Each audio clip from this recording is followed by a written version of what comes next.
के भाई सचिन की शिलोंग पुलिस को चेतावनी है। एक बड़ी चेतावनी दी है राजा के भाई ने और उनका कहना है 1 हफ्ते के अंदर सोनम के परिवार पर कार्रवाई होनी चाहिए।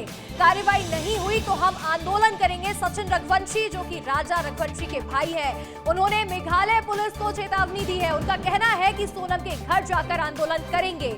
सचिन रघुवंशी इस तरह की चेतावनी दे रहे हैं, वार्निंग दे रहे हैं शिलोंग पुलिस को और कह रहे हैं कि इस पूरे मामले में सोनम के परिवार पर भी कार्रवाई होनी चाहिए, सोनम के परिवार पर भी एक्शन लेना चाहिए। 1 हफ्ते के अंदर अगर कार्रवाई नहीं होती है तो हम आंदोलन करेंगे। सचिन रघुवंशी ने ये कहा है और ये बहुत बड़ी चेतावनी दी। और रुकिए, देखिए इसी बीच आपको एक ये तस्वीरें भी दिखा देते हैं, शिलोंग से सीधी तस्वीरें। ये तस्वीरें देख लीजिए, ये वही जगह है और इसी जगह आरोपी पहुंचने वाले हैं। सीधी तस्वीरें आपको शिलोंग से दिखा देते हैं और कुछ ही देर में यहां पर आरोपी पहुंचेंगे और पुलिस पूरा एनालिसिस करने वाली है कि कैसे राजा को मारा गया है, कैसे इतने बड़े मर्डर को यहां अंजाम दिया गया। सोनम रघुवंशी ने कैसे अपने पति को मौत के घाट यहां ला करके उतार दिया, किस तरह से पूरी प्लानिंग की गई थी सुरक्षा बलों के बीच, कड़ी सुरक्षा व्यवस्था के बीच। या सभी आरोपियों को लेकर के कुछ ही देर में एसआईटी और पुलिस की टीम पहुंचेगी और इसके बाद यहां एनालिसिस किया जाएगा कि किस तरह से यहां पर सोनम ने राजा की हत्या की है, कितने लोग इसमें शामिल है, क्या किया गया था, हथियार कहां रखा था, क्या क्या चीजें इसमें शामिल की गई थी। तमाम खुलासे आज होने वाले हैं और कई और राजों पर से पर्दा उठ जाएगा जब आज यहां ये पूरा सीन रिक्रिएट किया जाएगा। कस्टोडियल रिमांड पर है सभी आरोपी और ऐसे में आज 6वां दिन है। लगातार पूछताछ तो जारी है ही, लेकिन इसके साथ इस सीन को रिक्रिएट करने से और भी खुलासे होंगे। जो अलग अलग बयान यहां पर देते हुए नजर आ रहे हैं राज कुशवाहा और सोनम रघुवंशी, वो सभी बयान को मिलाया जाएगा और वो सभी बयान सही है, गलत है, किस तरह से अंजाम दिया गया, वो सब कुछ यहां आकर के साबित होगा। और इसके बाद जब कोर्ट में दोबारा पुलिस पहुंचेगी, पेश की जाएगी, तो यही रिपोर्ट इस बार कोर्ट के आगे पुलिस पेश करने वाली है। कुछ ही देर में इस जगह पर वो आरोपी पहुंच जाएंगे जिन्होंने राजा रघुवंशी की हत्या की थी, राजा रघुवंशी को मौत के घाट उतार दिया था। राजा के भाई भी यहां बड़े आरोप लगा रहे हैं और उनका कहना है कि इस पूरे मामले में सोनम के परिवार पर भी कार्रवाई होनी चाहिए। अधिक जानकारी के साथ हमारे सहयोगी पुनीत विजयवर्गीय जुड़ रहे हैं। पुनीत का सीधा रुख करेंगे। पुनीत, देखिए जो सचिन रघुवंशी हैं, राजा रघुवंशी के भाई, वो ये कह रहे हैं कि परिवार पर भी कार्रवाई की जानी चाहिए। अगर परिवार पर कार्रवाई नहीं होती है तो हम आंदोलन पर उतर आएंगे। अब बिल्कुल अंशिका, देखिए उन्होंने एग्जाम्पल देते हुए ये बात कही है कि यदि जो राजा के साथ हुआ है वो सोनम के साथ होता तो क्या पुलिस उनके परिवार पर कार्रवाई नहीं करती। इस बात का हवाला देते हुए उन्होंने मांग की है कि सोनम के परिवार पर भी कार्रवाई की जाए, उनकी भूमिका की भी जांच की जाए, क्योंकि इस बात का संदेह पहले ही जताया जा चुका है कि जब हत्या करने के बाद सोनम वापस इंदौर पहुंची थी तो कहीं ना कहीं अपने परिवार के टच में थी, संपर्क में थी और उनकी तरफ से उसको मदद भी मिल रही थी।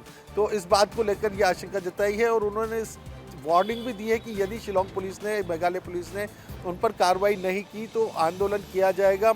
रघुवंशी परिवार सोनम के घर पहुंचेगा और जो भी वहां पर होगा वो फिर देखा जाएगा।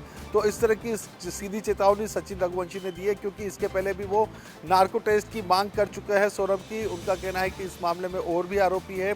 वही जो सोनम का भाई गोविंद है, उसकी भूमिका की भी जांच करने की मांग कही है, क्योंकि शायद गोविंद को सब कुछ पता था। इस तरह के आरोप सचिन पहले भी लगा चुके हैं, लेकिन इन सब चीज़ों को लेकर जो विपिन है, विपिन साइलेंट है। विपिन इस तरह की कोई बात सोनम के परिवार के लिए नहीं बोल रहे हैं। अंशिका, बिल्कुल, देखिए राजा के जो भाई विपिन है उन्होंने इस तरह की कोई बात नहीं कही है, लेकिन वहीं सचिन इस तरह की मांग कर रहे हैं कि अगर परिवार पर कार्रवाई नहीं हुई तो आंदोलन करने लग जाएंगे।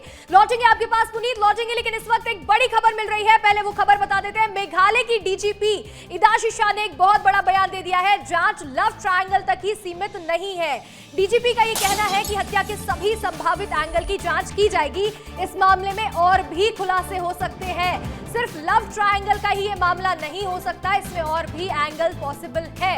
ये बहुत बड़ा बयान मेघालय से दिया गया है। डीजीपी ने ये बयान दिया है। डीजीपी इदाशी शाह ने ये बयान दिया है कि जांच लव ट्रायंगल तक ही सीमित नहीं है, हर एंगल से जांच की जा रही है और ऐसे में क्या और भी इसमें एंगल्स हो सकते हैं उसको लेकर भी जांच हो रही है। और एक और बड़ी खबर मिल रही है। क्राइम सीन पहुंची है शिलोंग की पुलिस टीम। राजा हत्याकांड में आज मौके पर जांच पड़ताल होगी। उसी जगह पर पहुंचेंगे, उसी घटना स्थल पर पहुंचेंगे जहां से राजा को मार दिया गया था, राजा की हत्या कर दी गई थी। क्राइम सीन को रिक्रिएट करेगी शिलोंग पुलिस और इसके लिए पुलिस पहुंच चुकी है। क्राइम सीन पर शिलोंग की पुलिस टीम ऑलरेडी वहां पहुंच गई है और ऐसे में बस कुछ ही देर में आरोपी भी इस जगह पर पहुंचने वाले हैं। यहां बहुत बड़ी देखिए पूरा रिक्रिएशन होगा और यहाँ बहुत बड़े खुलासे भी हो सकते हैं। राजा हत्याकांड में आज मौके पर जांच पड़ताल हो रही है और क्राइम सीन को रिक्रिएट करने के लिए शिलोंग पुलिस यहाँ पर पहुंच चुकी है। हमारे सहयोगी नीतेश लगातार बने हुए हैं। नीतेश, क्राइम सीन पर पुलिस की टीम पहुंच चुकी है, शिलोंग की पुलिस टीम जो है वो मौके पर पहुंच चुकी है और बस कुछ ही देर में आरोपी भी पहुंचने वाले हैं। बहुत बड़ा क्राइम सीन यहाँ पर रिक्रिएट किया जाने वाला है कुछ ही देर में। बिल्कुल, देखिए क्राइम सीन की जो अपडेट है लगातार जो है दर्शक देख रहे हैं और कुछ ही देर में उन्हें पेश कर दिया जाएगा। सबसे बड़ी बात, जिस बयान की जो चीज़ है जो लगातार आप दोहरा रही थी, डीजीपी का बयान, वो थोड़ी देर में विस्तार न्यूज़ वो दर्शकों को सुनवाएगा भी, जिसमें कत्ल के जो ट्रायंगल की बात है उसमें क्या कुछ उन्होंने कहा है। डीजीपी ने कहा है कि यह बड़ा असामान्य लगता है कि शादी के कुछ दिनों के अंदर ही सोनम अपने पति राजा रघुवंशी के प्रति इतनी दुश्मनी ठान ले। लव एंगल के अलावा कोई एडिशनल मोटिव भी है, ऐसा समझ में आ रहा है। इस पर हम जांच कर रहे हैं। और वहाँ इंदौर में कौन कंसर्न जता रहा है? विपिन रघुवंशी जता रहे हैं ना, उनके भाई। तो कहीं ना कहीं विपिन जिस कंसर्न को उठा रहे हैं, शिलोंग मेघालय पुलिस उस कंसर्न पर काम कर रही है अंशिका। तो ये जो अलग मोटिव है, एडिशनल मोटिव की बात हो रही है, उस पर काम कर रही है। अब ये परिवार की तरफ जाता है या फिर कहीं जाता है, ये हम अपनी तरफ से नहीं बोलेंगे, क्योंकि हम एक बड़े जिम्मेदार चैनल हैं। जो पुलिस कहेगी, जो कानून कहेगा, वो आने वाले समय में तय होगा कि वो मोटिव कहाँ जाता है। अभी तक हत्या का मोटिव एंगल लव ही नजर आ रहा है, लेकिन फिर भी हम बाकी एंगल को देख रहे हैं। यानी अभी तक की जो विवेचना हुई है, जो मोटिव, जो मकसद की बात थी कि आखिर क्या मकसद था कि इसने ऐसा कर दिया इस लड़की ने, ये मकसद प्रेम था उसका राज के प्रति, और यही अभी तक जो है डीजीपी के बयान के मुताबिक आ रहा है।